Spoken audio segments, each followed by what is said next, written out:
With everything going on in the world sometimes, I just don't want to look out my window. I don't want to turn on the news. For goodness sakes, there are times when I just avoid Twitter and Instagram and especially Facebook because it feels like the world is on fire. And then I realize that I spend my life either creating fictional worlds or talking about them. And as we are often talking about on this show, that little voice of guilt comes in the back of my head and says, how frivolous your life is. The world is burning down, and like Nero, you're fiddling. But sometimes, especially in the hard times, spending our time thinking about fictional worlds is the best thing we can do. And I'd like to talk about that on today's episode of Project Shadow. Can you hear me? I have something to say.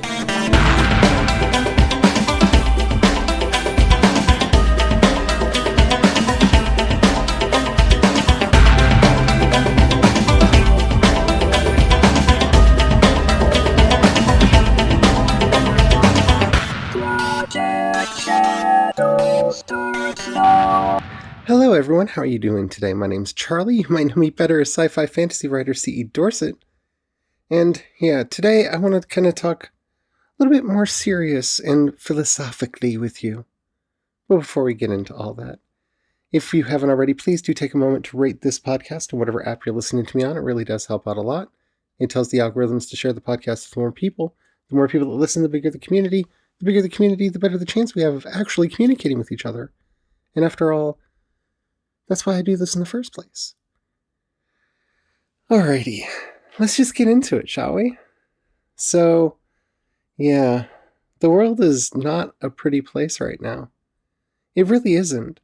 And I don't mean that, like, from a point of view of natural beauty. That's still there. And I don't mean that from a point of view of saying that everything is bad and everything is awful and everything is terrible, because of course it isn't.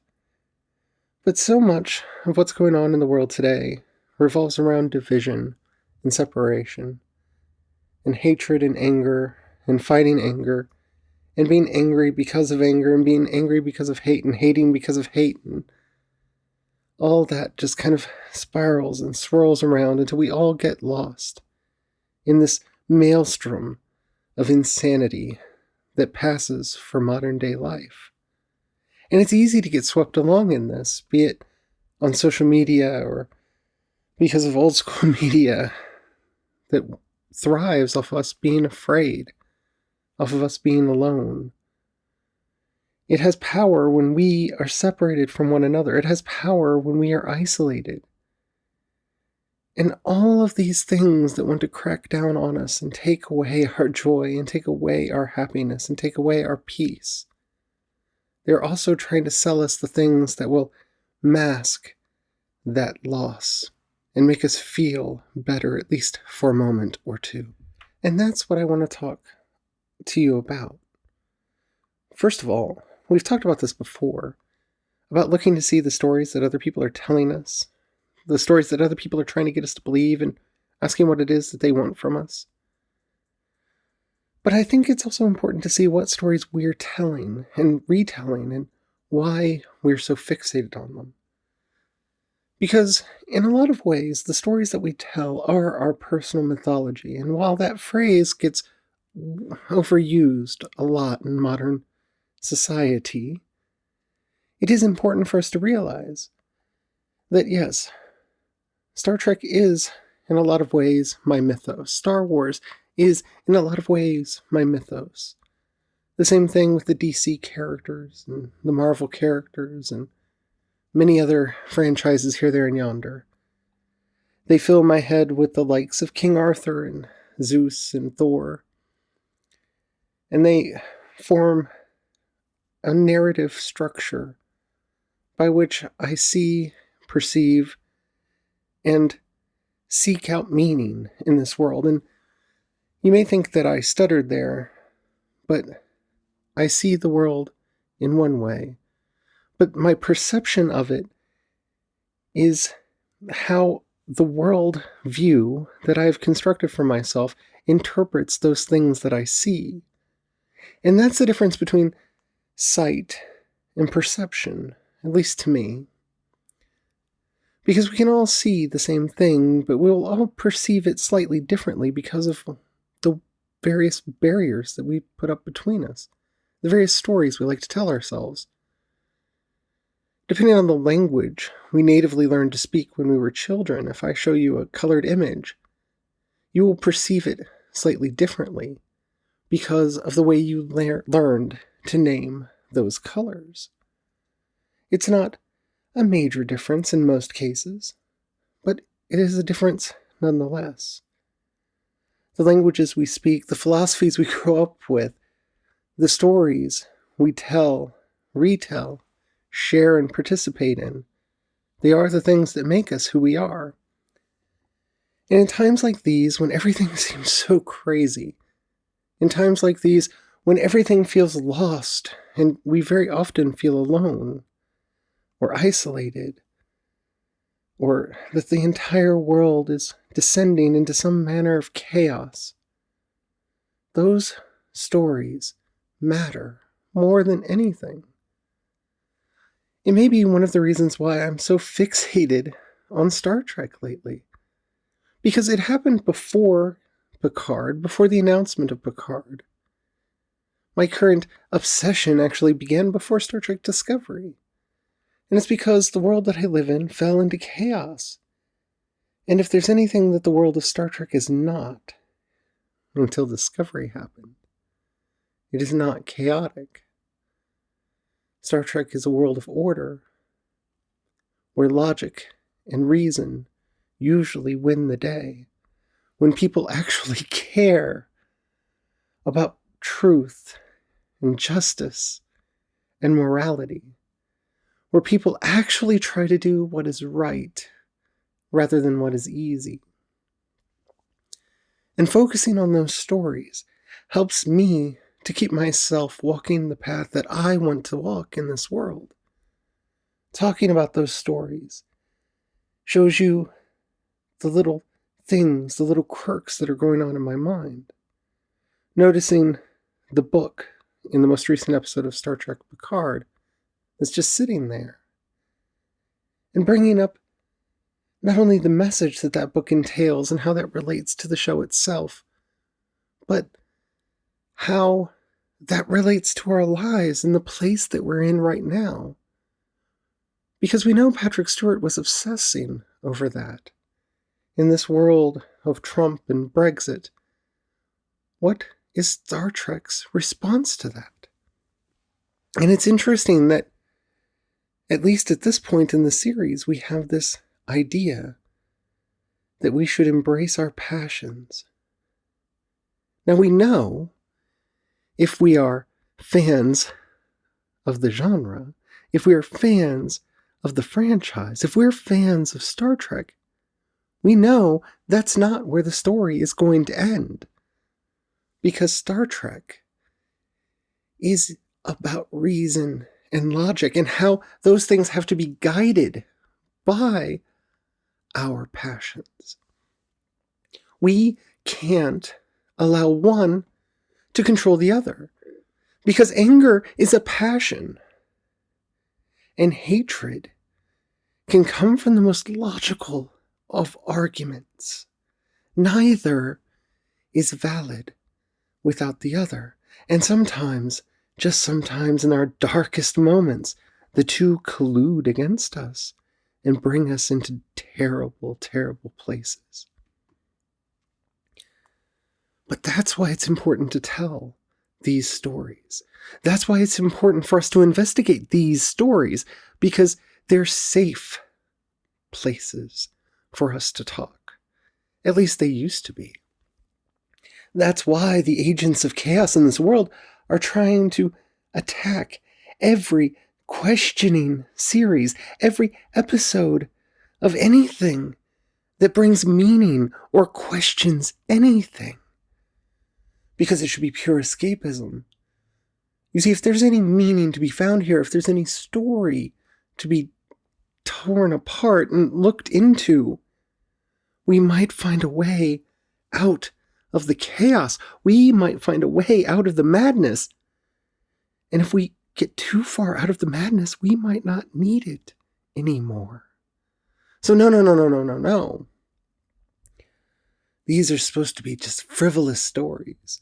These are just supposed to be stories about simple morality, right and wrong, good and bad, and no judging, no judgment. Because we don't do that. Because if we learn to do it in our fiction, we might learn to do it in real life. We might see who really are the evil empires and who are the rebels, who are the resistance. So no. We can't have that there. But now, more than ever, it is important for us to create those stories, to seek out those stories, to talk about them, because in them we find meaning and purpose. Several times on this series, I have discussed the 4 functions of myth as defined by Joseph Campbell. And they're very simple. They're how I relate to myself. They're how I relate to society and its rules. How I relate to the cosmos and how I relate to the ultimate mystery of life through its stages and changes. And these 4 functions of myth are found in every story.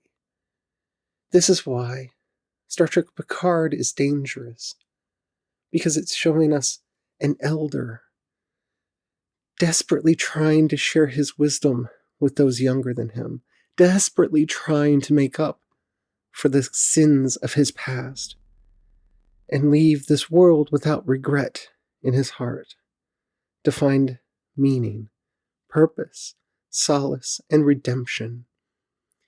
And that is a dangerous story if you don't want people questioning their lives. No matter what you personally thought about The Last Jedi, this is one of the things that made it dangerous and why those agents of chaos, who are there simply to be agents of chaos, attacked this film. Now, you may or may not have liked it because of your own personal taste, and I'm not here to judge that, so please don't think that that's what I'm doing.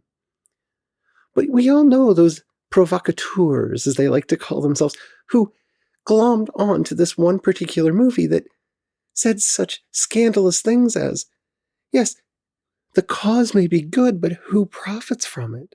Why is the cause never cured? Oh no, we can't ask those questions. Raytheon won't like it. And the various others who make a living selling weapons of war, they won't like it if we see why they're necessary. So let's not have that discussion. Let's not talk about how anyone can be great. Because you must have a lineage. Don't you understand? If you don't come from something, you are nothing. So we can't have that.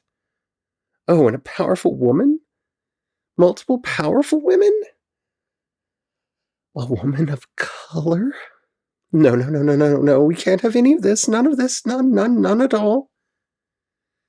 It is not beneficial to the chaos that allows us to distract people from their daily lives, so they don't see the actual hands, the actual culprits that are causing the problems. And don't worry, I'm not going to slip into politics now and start pointing at all the things that I see wrong in the world, because that would be antithetical to the point I'm trying to make here.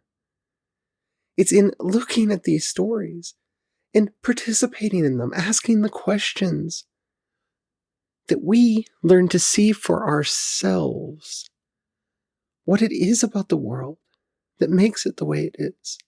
You see, once you learn how to dissect the story, a fictitious series of events that never happened, and you start applying that to the world around you, one, you have the danger of concocting conspiracy theories left, right, and center because, well, we want there to be a grand villain and not just a whole bunch of inept stupidity, when usually there's just a whole bunch of inept stupidity and not really a mastermind controlling everything behind the scenes.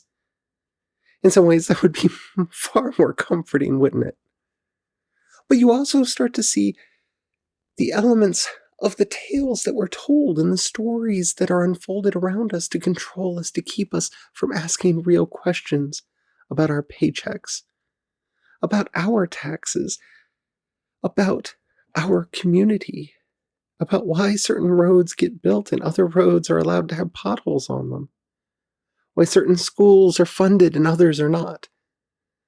You see, once you learn to see the narrative threads in fiction, well, the common fictions that we tell each other, well, you can start seeing the narrative threads in them as well. You can see the beats.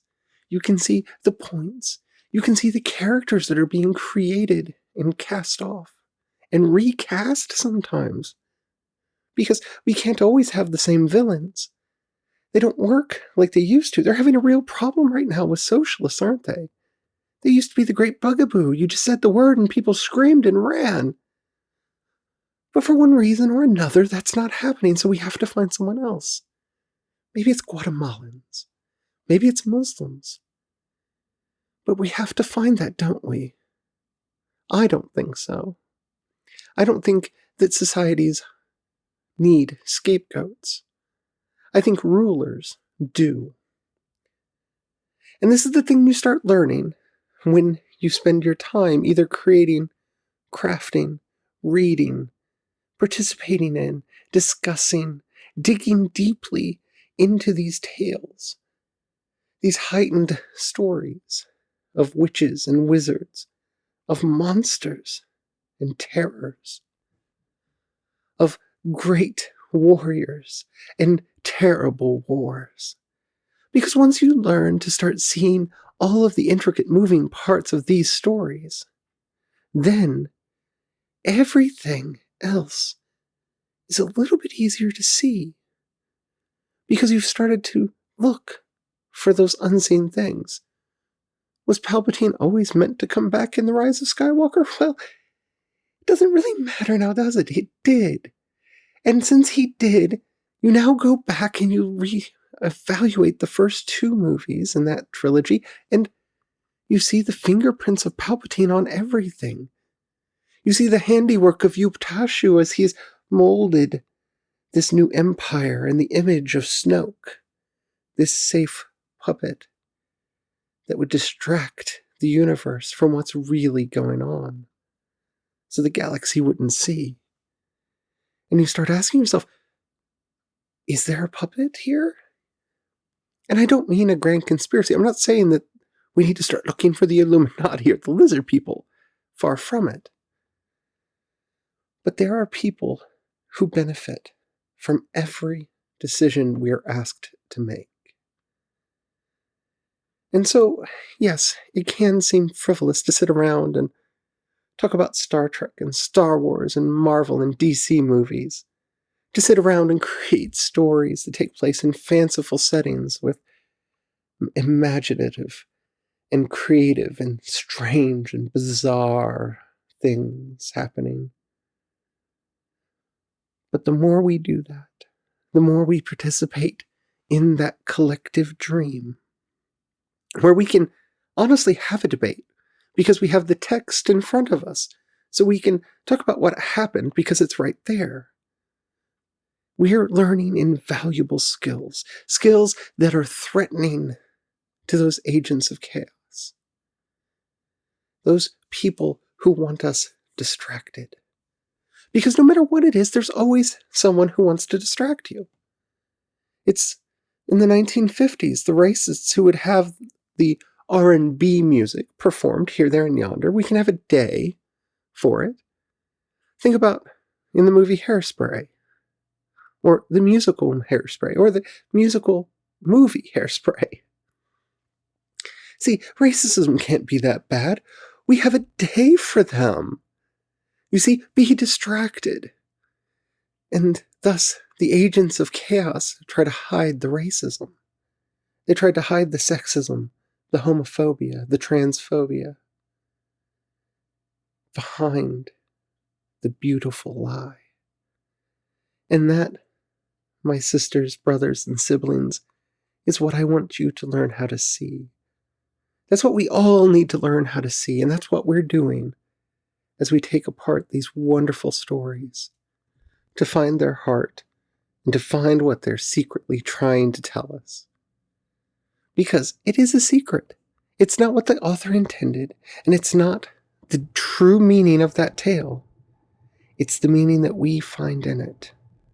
And that, my friends, is the true gold that we're here to find in this world. I hope you enjoyed this episode. If you did, and you haven't already, please do take a moment to rate it in whatever app you're listening to me on. If you have any questions, comments, or topics you'd like to hear discussed on the show, in the show notes you'll find a link to the voice message system. Keep it short, keep it clean. I'd love to hear from you. If you'd rather hit me up on social media, I'm C.E. Dorset on both Twitter and Instagram, and you can find links to everything that I do over at projectshadow.com. While you're in those show notes, if you have any money that you could help me keep my lights on, you'll find a link to both listener support and my Patreon. Thank you to everyone who does that. You mean the world to me, and you make all of this possible. If you don't have any money right now or you don't feel like giving, that's perfectly all right. But if you know somebody you think would like any of the work that I do, please share it with them. That helps out more than you will ever know. I hope you enjoyed this episode. Until next time, don't forget to have the fun. Bye.